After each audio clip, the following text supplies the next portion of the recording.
Pregnant हुई और मुझे कुछ टाइम बाद ही पता चला कि उनका डिवोर्स नहीं हुआ था। उन्होंने मुझसे झूठ बोला था कि मेरा डिवोर्स हो चुका है। उनकी मम्मी बोलती थी कि औरतें पाँव की जूती होती हैं और तू दोनों को एक साथ रख और इनको इनकी औकात में रख। तो वाकई में डाइवोर्स हुआ था? मैम ये मैं समझ नहीं पा रही हूँ, मैं पागल हो चुकी हूँ मैम, मैं मेंटली इतने डिस्टर्ब हो चुकी हूँ कि मुझे खुद कुछ समझ नहीं आ रहा है। तो अभी भी वो पत्नी साथ रह रही है? जी मैम, वालों को बॉटल वॉटल दारू वारू देते थे तो वो मान जाते थे मैम। आपने खुद देखा है? जी मैम, पुलिस वालों की रिकॉर्डिंग सुनाते थे कि देख जिस पुलिस वाले के पास तू जाती है वो देख मुझसे बात करता है। कहाँ का है ये पुलिस थाना? देवली। देवली। हाँ, फिर कहते हैं कि पुलिस प्रशासन पे आप भरोसा नहीं करते। भाई मेरे को तो एक रत्ती भर का भरोसा नहीं है तुम लोगों पे, पुलिस वालों पे तो बिल्कुल भी नहीं है, खासकर घरेलू मैटर्स में। तुम तो एक बोतल ले लेते हो, कुछ 1000 रुपये ले लेते हो और एक औरत की पूरी ज़िंदगी बर्बाद हो जाती है तुम्हारी एक बोतल के चक्कर में। पता नहीं दिल्ली पुलिस हेडक्वार्टर्स तक ये वीडियोस जाती है नहीं जाती है, बट मैं ज़रूर चाहूँगी कि आप ये वीडियो ज़रूर वायरल करें। So hello everyone, welcome back to our channel मायका वही माँ का घर। तो वीडियो को शुरू करने से पहले एक गुजारिश है आप लोगों से कि भाई प्लीज़ शादी और अडॉप्शन के लिए मत संपर्क करें। यहाँ पे ये जो ऊपर स्क्रीन पे नंबर दिए गए हैं वो आप जैसे लोगों के लिए नहीं हैं, वो सिर्फ ज़रूरतमंद महिलाओं के लिए, जो महिलाएं ज़रूरतमंद है, अपने घर से परेशान है और कहीं ना कहीं सुसाइड करने की कोशिश करी है मगर वो अपने बच्चों का मुँह देख के रुक जाती हैं। तो वो महिलाएं कहाँ जाएं, वो उनके दिमाग में ये चीज़ आती है कि हम कहाँ जाएं। तो उन महिलाओं के लिए ये नंबर्स हैं जो ऊपर स्क्रीन पर आ रहे हैं। यहाँ से शादी और बच्चा गोद नहीं होता है तो प्लीज़ संपर्क ना करें। मगर फिर भी कुछ बेशरम लोग होते हैं जो हमेशा ये सुनने के बावजूद भी संपर्क करते हैं और फिर उनको यहाँ से कहते हैं ना मना ही करा जाता है। तो प्लीज़ आप लोग अपना भी टाइम वेस्ट ना करें और हमारा भी ना करें। और आप लोगों को एक चीज़ और बता दें कि हमारा जो कॉलिंग टाइम है वो सुबह 10 बजे से लेकर रात 8 बजे तक है। अगर आप सुबह 10 बजे से पहले कॉल करते या रात 8 बजे के बाद कॉल करते तो कॉल रिसीव नहीं होगी, ना ही आपको मैसेज का रिप्लाई दिया जाएगा। मगर हाँ, अगले दिन सुबह 10 बजे के बाद आपको कॉल बैक ज़रूर की जाएगी और आपके मैसेजेस का रिप्लाई भी दिया जाएगा। यहाँ पे रहने का क्या प्रोसीजर है, यहाँ पे कैसे आया जाए, वो सब चीज़ें हमने YouTube पे और Instagram पे डाल रखी है। आप जाके एक बार विजिट करिए, वो पेज देखिए या हमारा YouTube चैनल है उस पर जाके वीडियोस देखिए, आपको वीडियोस मिलेंगी और सारा प्रोसीजर बताया गया है वहाँ पे कि कैसे कैसे यहाँ पे लेडीज़ आ सकती हैं।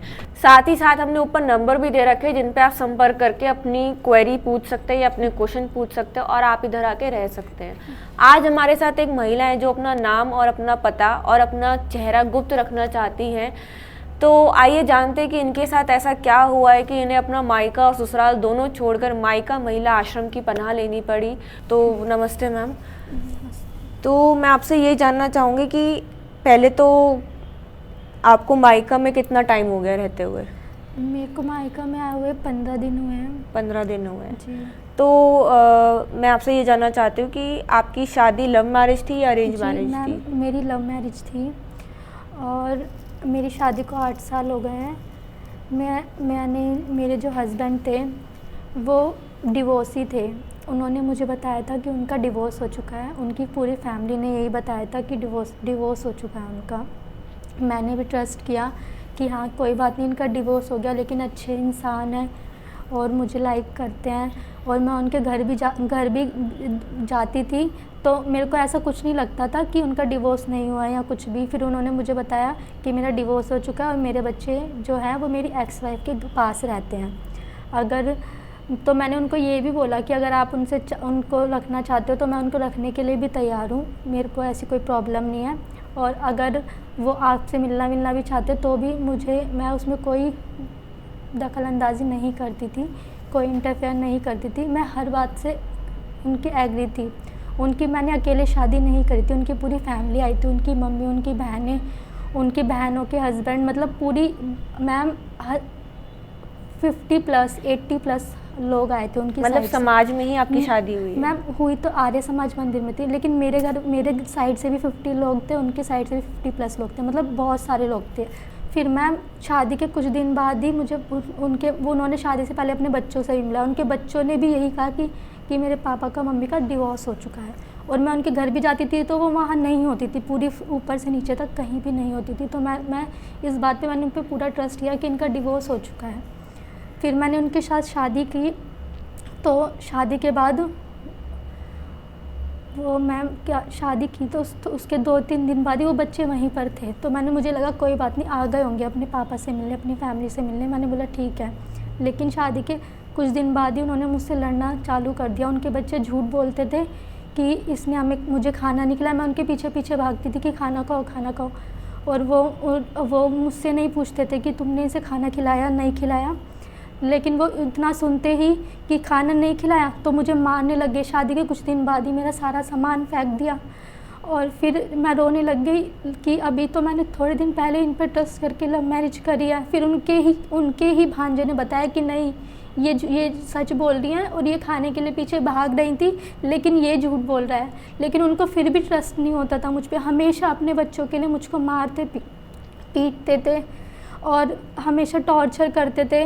मैं शादी से मेरी तो फर्स्ट मैरिज थी ना मैम, लेकिन मैं फिर भी उनके बच्चों को स्कूल भेजती। उनको मेरे लिए तो सब कुछ नहीं आता, 2-2 बच्चों को संभालना, लेकिन फिर भी मैं संभालती थी। लेकिन वो कभी भी मेरी बात पे ट्रस्ट नहीं करते थे। उनके बच्चे जानबूझ के जो गलती करते उनके लिए वो मुझे मारते, तो इस हद तक मारते थे कि मैं आपको बता भी नहीं सकती हूँ। और फिर एक दिन उन्होंने मेरे पैर पे इतना मारा कि मेरे पूरे पैर पे नील हो गया था।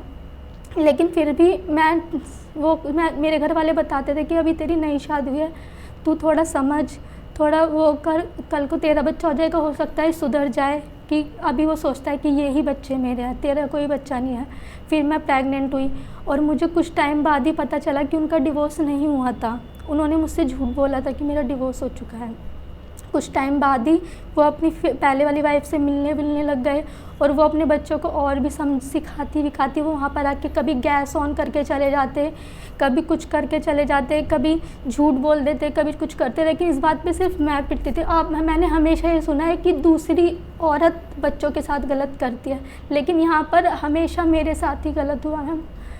फिर मेरी बेटी हुई तो मैं हमेशा अपने घर चली जाती थी। मेरे को मारते पीटते थे तो मुझे अपने घर भेज देते। फिर उन्होंने उस औरत को, जो अपनी पहली वाइफ थी, उसको अलग कमरे किराए पे कमरा लेके दिया, पूरी फैसिलिटी के साथ रखा। मुझसे झूठ बोलते थे कि वो अपने घर से, जो बच्चे अपने नानी के घर से आते हैं, लेकिन उन्होंने उनको अलग कमरे दिया तो मुझे नहीं बताया गया था ये चीज़। फिर भी मैं वहाँ पर रहती थी। एक दिन मैं प्रेग्नेंट थी तो अपने बच्चों के कहने पर उन्होंने मुझे सीढ़ियों से घसीट के मारा था। फिर मैं हॉस्पिटल गई चेकअप वेकअप कराने, लेकिन मेरी बच्ची को कुछ नहीं हुआ था।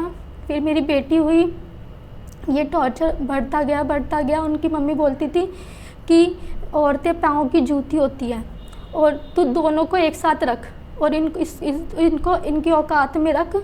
और क्योंकि मेरी बेटी थी और उसका बेटा था, तो उसको हमेशा, मैं घर में रहती थी, मुझको बताया गया कि उसका डिवोर्स हो गया है, लेकिन मैं घर में रहती थी। उसको शादियों में लेके जाना, अपनी पूरी फैमिली से मिलाना, सब चीज़ करना, उसको ही अपनी पूरी फैमिली से मिलाते थे, सब चीज़ करते थे। और फिर मैं खुद दुखी होकर अपनी बेटी को लेके अपने घर चली गई थी। मैंने बोला मुझे डिवोर्स दे दो, मैं आपके साथ नहीं रहना चाहती, आप उसके साथ खुश रहो। मुझे आपसे एक पैसा भी नहीं चाहिए, 1 रुपया भी नहीं चाहिए, कुछ भी नहीं चाहिए, मैं खुद सब कुछ कर लूँगी। मैंने डिवोर्स का केस डाला, लेकिन उन्होंने वहाँ पर पुलिस स्टेशन में आके इतना हंगामा किया, मेरे घर वालों को तंग करते थे। मेरे घर वालों ने बहुत सपोर्ट किया। एक तो मैंने अपनी मर्ज़ी से शादी करी, घर वालों ने उसमें भी सपोर्ट किया। फिर मैं अपने घर चली जाती थी, उसमें भी उन्होंने 2 बार मेरे को डिवोर्स के लिए अप्लाई किया कि अब डिवोर्स हो जाएगा, अगर ये ऐसा कर रहा है तो तू डिवोर्स ले ले, हम तुझे और तेरी बेटी को रख लेंगे। मैंने डिवोर्स केस डाला। मैं कोर्ट में आके मैम धमकी देते थे कि मेरा कोर्ट, वकील, पुलिस वाले मेरा कुछ नहीं बिगाड़ सकते, मैं किसी से नहीं डरता, मेरे दोस्त हैं, सब मेरे जान पहचान वाले, सब चीज़, और तुझे पैसे भरने पड़ेंगे, मुझे तो पैसे भी नहीं भरने पड़ेंगे, मैं तो फ्री में सब कुछ करा लूँगा। और फिर मैं जब अपने घर चली जाती थी तो मेरे घर पे मेरे जो घर वाले हैं वो रेंट पे रहते हैं, मेरी जो फैमिली है, मम्मी पापा भाई, तो वहाँ पर आके गेट पे पत्थर मारते थे, चिल्लाते थे, हमें टॉर्चर करते थे कि मतलब मैं उनके साथ ही रहूँ, वो भी साथ रहे और मैं भी साथ रहूँ।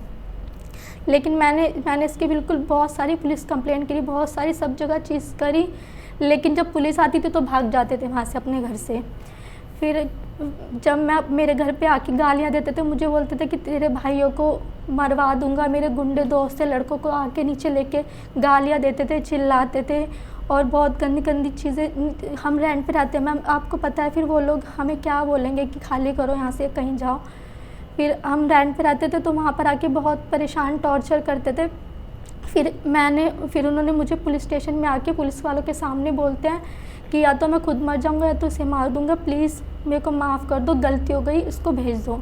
पुलिस वालों ने मुझे बोला कि जब ये इतना कुछ बोल रहा है तो क्या पता सुधर गया हो, तू चली जाए इसके साथ। मुझे लगा कि हाँ मेरी एक बेटी भी है, हो सकता है सुधर गए हो, क्योंकि मेरे को 5-6 महीने अलग रहते हो गए, तो मुझे लगा कि हो सकता है सुधर गए। फिर मैं उनके साथ घर पे आ गई उनके, लेकिन घर पे आते ही फिर वही सब स्टार्ट, उसको लेके घूमना, मंदिरों में जाना। झूठ मुझे, मैं तभी भी मैं पूछती थी कि तुम वहाँ पर गए हो, उसको लेके घूम रहे हो, उसको लेके घूमने जा रहे हो, मसूरी जा रहे हो, यहाँ जा रहे हो, वहाँ जा रहे हो, उसका बर्थडे मना। जब आपका डिवोर्स हो गया तो क्या, बच्चों के लिए मैंने कभी मना नहीं करा। बच्चे वहाँ पर भी आते थे, मेरे पास भी रुकते थे और हमेशा लड़ाई ही करवा के जाते थे कि इसका झूठा खा, मेरे बेटे का झूठा खा, मेरी बेटी का झूठा खा। नहीं खाती थी तो मारते थे। फिर मैं अपने मैम हर त्योहार पे, हर तीज त्यौहार पे मेरे साथ लड़ाई झगड़े कलेश होता था। फिर मैं अपने घर चली जाती थी, 6-6 महीने अपने घर रहती थी। घर वाले सपोर्ट करते थे, लेकिन फिर उनके साथ कलेश करते थे तो वो दुखी हो जाते थे। फिर वो बोलते थे चले जा। फिर आपको जब प्रेगनेंसी के दौरान ये पता चला कि उनका डाइवोर्स नहीं हुआ मैम है? मैंने सुसाइड भी ट्राई किया। जब मैं रोती थी, मुझे मारते पीटते तो बोलते थे मर जा, कमरा बंद कर देते थे, बाहर से गेट लगा देते थे, बोलते थे तुझे जो करना है कर दे, मर जा। फ़ोन छीन लेते थे, मेरा फ़ोन तोड़ देते थे हमेशा। फिर जब मैं अपने घर आ गई थी, फिर इन्होंने मुझसे माफ़ी मांगी कि चल अब की बार ऐसा नहीं होगा। मैं घर पे आ गई, लेकिन कुछ दिनों बाद फिर से यही सब। जब भी मैं पूछती थी कि आप उसके साथ क्यों घूमने गए, आपको तो डाइवोर्स हो गया है, तो मुझे ही मारते थे। जब मैं पूछती थी कि तो क्यों, तुझे पूछने का क्या मतलब, उल्टा मुझे मारते थे जैसे मैंने कुछ गलत किया, मतलब मेरे को नहीं पूछना चाहिए। फिर मैंने दुखी होकर फिर दोबारा मैं अपने घर चली गई कि मम्मी वो नहीं सुधरे हैं, वो ऐसे ही करते, मेरे को अभी भी मारते पीटते हैं और मेरे सर में इतनी चोटें, इतना सब कुछ। फिर दोबारा मैंने कोर्ट केस किया कि मुझे अब बिल्कुल ही नहीं जाना है। फिर मैं 9 महीने तक अपने घर पे रही। फिर उन्होंने पता नहीं अपने दोस्त से क्या सर्टिफिकेट बनाया डाइवोर्स का। मैंने कोर्ट केस किया हुआ था, मेरा डाइवोर्स के लिए अप्लाई किया हुआ था, तो इन्होंने अपना सर्टिफिकेट बनाया कि मेरा डिवोर्स हो चुका है पहली से। हाँ, झूठा सर्टिफिकेट, झूठा सर्टिफिकेट मैम, पता नहीं सच्चा झूठ सर्टिफिकेट बनाया कि उसका डिवोर्स हो चुका है। फिर इन्होंने कोर्ट में जब हमारी हियरिंग थी तो जज के सामने वो सर्टिफिकेट दिखाया कि देखो मेरा डिवोर्स हो चुका है, अब मैं उसके साथ नहीं रहता हूँ, ना मैं रहूँगा। अभी लास्ट टाइम जो मैम भी होता, 2 बार मैंने केस किया है, तो उन्होंने बोला कि मेरा डिवोर्स हो चुका है, मैं उसके साथ नहीं रहना चाहता, मैं इसके साथ ही रहना चाहता हूँ। अगर ये इससे भी मेरा डिवोर्स हो जाएगा तो फिर मैं कहीं का भी नहीं रहूँगा। तो मेरे को जज साहब ने भी, वकीलों ने भी ये बोला कि अब तो उसका ये डिवोर्स हो चुका है तो आप इसके साथ चले जाओ। कौन से कोर्ट में था मैम? साकेत कोर्ट में। साकेत कोर्ट में? जी मैम। जब आपने दूसरी बार केस फाइल किया तो उसमें आपने ये लिखा था ये पहले से शादीशुदा थे? जी मैम। बाइगेमी का केस नहीं हुआ? मैम सब कुछ हुआ था, लेकिन फिर उन्होंने माफ़ी मांगी और उन्होंने बोला मेरा डिवोर्स हो चुका है, ये वो। तो फिर मैं उनके साथ कोर्ट के थ्रू दोबारा से रिकनसाइल हुआ, फिर आप कोर्ट के थ्रू वापस गए? हाँ, कोर्ट के थ्रू मैं वापस। तो वाकई में डाइवोर्स हुआ था? मैम ये मैं समझ नहीं पा रही हूँ, मैं पागल हो चुकी हूँ मैम, मैं मेंटली इतने डिस्टर्ब हो चुकी हूँ कि मुझे खुद कुछ समझ नहीं आ रहा है। तो अभी भी वो पत्नी साथ रह रही है? जी मैम। आप लोग साकेत में हो, with due respect to all the जजेस एंड एडवोकेट्स, आपको नहीं पता चल रहा कि वो सर्टिफिकेट झूठा है या सच्चा है?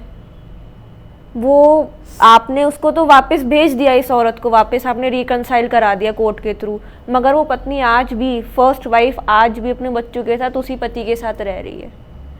या तो आप लोग केस लो मत, या तो आप बोल दो कि हमारे पास केसेस ज़्यादा है तो हम केस नहीं देख सकते, मगर ऐसे तो ऑर्डर मत करो, ऐसी तो जजमेंट पास मत करो। With due respect to all the जजेस मत करो भाई ऐसा।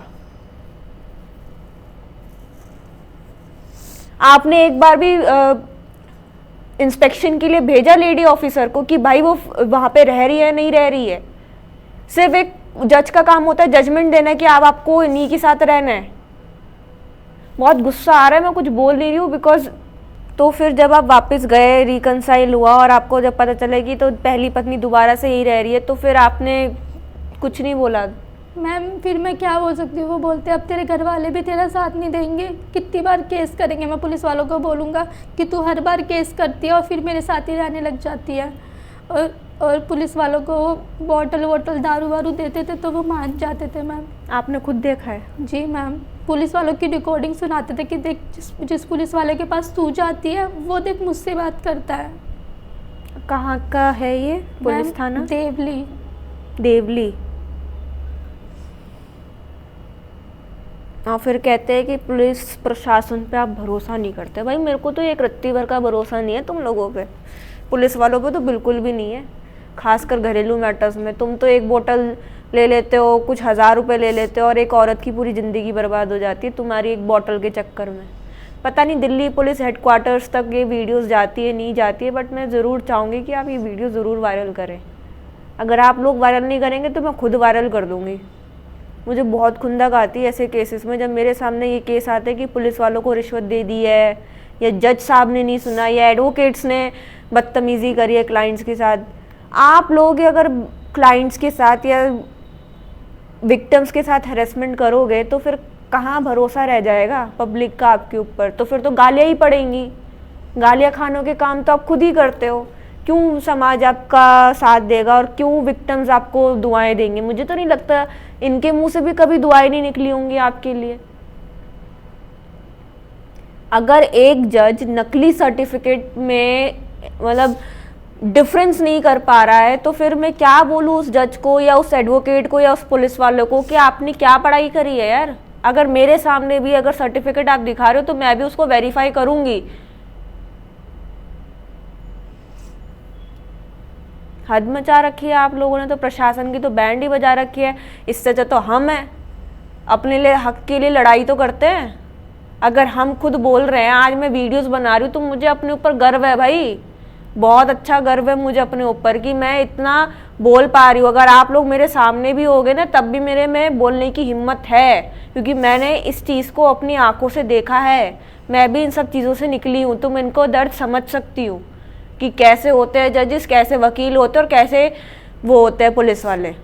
तो आप अपनी बेटी के साथ इधर रह रहे हो? मैम 2 बेटियां हैं मेरी। अभी जब मैं लास्ट टाइम गई थी उन पे ट्रस्ट करके कि डिवोर्स, अब तो मैं खुश हो गई थी कि अब तो डिवोर्स हो गया, अब तो सब चीज़ हो गई है, तो मेरे को लगा अब सब कुछ सही हो जाएगा। फिर मैंने इनसे अलग, इनका घर है खादर में, मैं वहाँ पर रहने लग गई थी इनके साथ। वहाँ पर कोई फैसिलिटी नहीं थी, पानी भी नहीं आता था, हम पानी ख़रीद के फिर हम यूज़ करते। लेकिन मुझे ये खुशी थी कि मैं सब लड़ाई झगड़े कलेश से अलग आ गई हूँ, मैं अपनी बच्ची के साथ खुश रह सकती हूँ।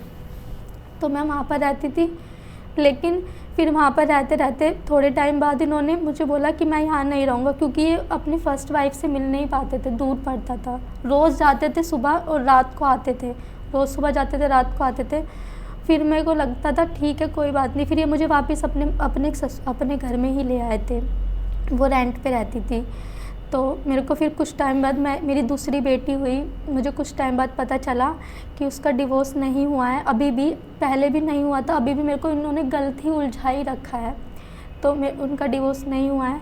इनकी फैमिली में शादी थी इनके मामा के बेटे की, तो मैं घर पे थी अपनी बेटियों के साथ, ये उसको लेकर तैयार करके मंगलसूत्र चूड़ा सब कुछ तैयार वैयार करके फिर मैंने वीडियो देखी। मुझे इतना दुख हुआ, मैं इतना बीमार होते मुझे शौक इतना लगा कि आप समझ नहीं सकते, मैं इतने मेंटल ट्रॉमा से गुजरी कि मुझे फिर से झूठ बोला गया।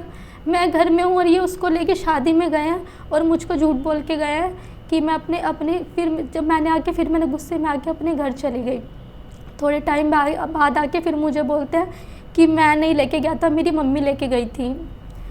इनकी मम्मी का ये मानना था कि उसका बेटा है और मेरी बेटियां हैं 2, तो इसलिए वो उसको लेके गए थे। फिर अब मैंने इनको बोला कि मुझे अब तुमसे कुछ नहीं चाहिए, अब मुझे यहाँ पर रहने दो। फिर मेरे घर पे आके फिर से इन्होंने तंग करना, फ़ोन करना, गालियाँ देना, गेटों पे पत्थर मारना, टॉर्चर करना, ये सब शुरू कर दिया। फिर मैं अपनी मौसी के घर चली गई थी, क्योंकि वहाँ पर आके तंग करते थे, तो मैं अपनी मौसी के घर चली गई। मेरी मौसी के घर पे इन्होंने अपने दोस्त को भेजा, अपने सर पे चोट मार के, दारू पी के ड्रिंक करके बहुत ज़्यादा, और अपने ही खुद चोट मार के मेरे मौसी के बेटे का नाम लगा दिया कि इसने मारा, मतलब कि जहाँ भी तू रहेगी उसको फंसवा दूंगा मैं, तुझे कहीं कोई नहीं रखेगा। फिर उसको फंसवा दिया। लेकिन पुलिस स्टेशन में जब हम गए तो वो जो मेरा भाई था, मौसी का बेटा, वो एक कैमरा जोन में था, जो एक मोबाइल शॉप होती है। तो पुलिस को पता चल गया कि उन्होंने झूठा केस किया है कैमरा में। उस टाइम पे वो 2 घंटे तक मोबाइल शॉप पर ही बैठा था, अपना फ़ोन ठीक करा रहा था, और वो उसकी दोस्त की शॉप थी। तो उल्टा उनका दोस्त ही फंसा था, तो वो बच गया था। फिर पुलिस को लगा कि ये सच बोल रही है, ये झूठ बोल रहा था। फिर मैं फिर से यहाँ पर आई। अब तो मेरे घर वालों ने भी फिर ये बोलना बंद कर दिया था कि तुम्हारा तो हर रोज़ का यही ड्रामा है, ना वो तेरे को यहाँ रहने दे रहा है, ना यहाँ रहने दे रहा है। अब मैं जब अपने घर किराए पे रह रही थी, मैंने बोला मेरी बच्चियों के लिए मुझे किराए पे दे दो, मेरे को जीने दो, मेरे को जीना है, मेरे को इन सब चीज़ों से निकलने दो।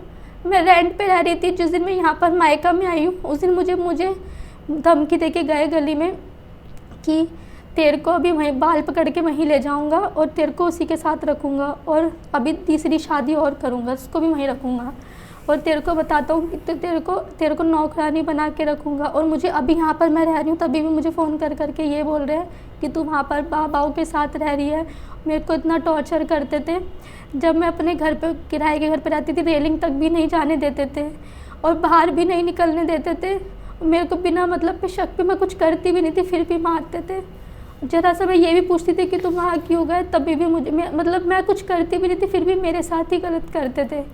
अब मैं यहाँ पर हूँ तो मुझसे बोलते हैं कि अभी वहाँ पर तेरे मायका में आके वहाँ पर हंगामा मचाऊँगा, कैमरा तोड़ूँगा, गेट तोड़ूँगा, भी वहाँ पर आके बताता हूँ तेरे को। मैम मैं कहीं पर भी रह नहीं पा रही हूँ, इसलिए मेरे को कुछ समझ में नहीं आया। मैंने वीडियो देखी तो मैं यहाँ पर आई। तो आप अपनी बेटियों के साथ हो? जी मैम। दोनों बेटियों के साथ हो? तो आपकी बेटियों की एज क्या है अभी? मैम एक की 7 साल है, एक की 2 साल है। तो अभी जो आप बेटियों के साथ आए हो, तो आपको सेफ फील हो रहा है यहाँ पे? जी मैम। एक जो डर है आपके अंदर कि यहाँ पे भी रहने नहीं देगा, तो उस डर से बाहर निकल पाए हो आप? मैम अभी काफ़ी हद तक तो कर पाई हूँ, क्योंकि जब भी वो मेरे को पहले फ़ोन करते थे तो वो वहाँ पर पहुँच जाते थे मेरे घर पे, या मौसी के घर पे होती थी, वहाँ पर भी पहुँच के हंगामा। अभी आप 15 दिन से रह रहे हो, तो एक बार भी उसकी हिम्मत हुई यहाँ पे आने की? मैम अभी तक तो नहीं हुई है। तो अभी आप जैसे बेटियों के साथ रह रहे हो, तो बेटियों के लिए खाना पीना सब यहाँ से आपको प्रोवाइड किया जा रहा है? सब कुछ मिल रहा है मैम। बच्चों के लिए दूध भी मिलता है, डायपर भी मिलता है, और अब अच्छे से रह रहे हैं। और एक डर भी वो जो कि यहाँ पर आके कुछ नहीं कर सकते, ये इससे भी सेफ फील करती हूँ। तो भाई मेरा मन तो कर रहा है कि मैं इनके पति की फ़ोटो लूँ और रिवील कर दूँ, मगर अगर ये फेस ढक के बनवा रही तो कहीं ना कहीं देखो इनको अभी भी अपनी पति की इज्जत की है। भाई तू आ जा, आराम से आ, तू कैमरा तोड़ के तो दिखा, तू हाथ तो लगा के दिखा आश्रम को, तेरा गेट वेट सब मैं बताऊँगी कैसे तोड़ा जाता है। तो यहाँ पे ये धमकियाँ नहीं चलेंगी इधर। घर वाले इसलिए झुक जाते हैं क्योंकि वो उसकी बेटी है उन, ठीक है। और हम जो मायका है ना बेटे बहुत स्ट्रांग है, हम इन सब चीज़ों से डरते नहीं। तो आके तो दिखा, बदतमीज़ी करके तो दिखा। सबसे पहले उल्टा तेरे पे ही जाएगा कि महिला आश्रम में आके बदतमीज़ी कर रहा है, ठीक है। डर नहीं मारा, तो इन सब चीज़ों से निकली हुई हूँ, बहुत अच्छे से पता है कितना लोग गिरते हैं और कितना लोग नहीं गिरते हैं। अगर एक महिला अपने बच्चों के साथ घर छोड़ने पर मजबूर है ना, तो कहीं ना कहीं सारे दरवाजे खटखटा के आती है। ये तो कोर्ट भी खटखटा के आ गई, जज ने गलत जजमेंट दे दिया, बताओ किस पे विश्वास करें। पुलिस वालों तो वैसे ही बदनाम है। बदनाम क्या, उनकी हरकतें ही ऐसी हैं, क्या उन पे विश्वास करेगा इंसान? बिल्कुल नहीं करेगा। वकील तो वैसे ही गुमराह करते हैं। अब जज भी करने लग गए, मुझे पता नहीं था, पहली बार ये चीज़ मेरे सामने है कि जज ने नकली सर्टिफिकेट और असली सर्टिफिकेट में कोई डिफ्रेंशिएट करना नहीं समझा कि ये असली है या नकली है, री वेरीफाई करना नहीं समझा उन्होंने। आपकी ड्यूटी बनती है कि एक बार अगर वो महिला कह रही है कि उसी के घर में रह रही है, उसी के घर में उसके बच्चे भी रह रहे हैं पहली बीवी के, तो एक बार आप इंस्पेक्शन के लिए लेडी ऑफिसर को भेजें। अगर कानून चाहे ना तो वो बहुत कुछ कर सकता है, मगर आप लोग करना नहीं चाहते हो, ये मुझे अच्छे से पता है। यही बोलना चाहूँगी आखिर में कि जो भी इनकी वीडियो देख रहा है, इनके घर वाले देख रहे हैं, ससुराल वाले और इनका जो पति खासकर, जो तेरे बस में वो तू करके दिखा दे। यहीं बैठे, तेरी बीवी भी यहीं है, तेरे बच्चे भी यहीं हैं, जो तूने करना हो करके दिखा दे। तेरा मुँह तोड़ जवाब देने के लिए हम बैठे हैं। ये मायका सिर्फ मायका कहने का नहीं है, मायका की जिम्मेदारी अभी पूरी उठाता है, समझ आ रही है? जिसको लेकर आना लेकर आ जाइयो, तोड़ फोड़ करके तो दिखा। जवाब हमें भी देना आता है, चूड़ियाँ नहीं पहन रखी हमने। वीडियो को लाइक और शेयर करना मत भूलिएगा और चैनल को सब्सक्राइब करना मत भूलिएगा। धन्यवाद।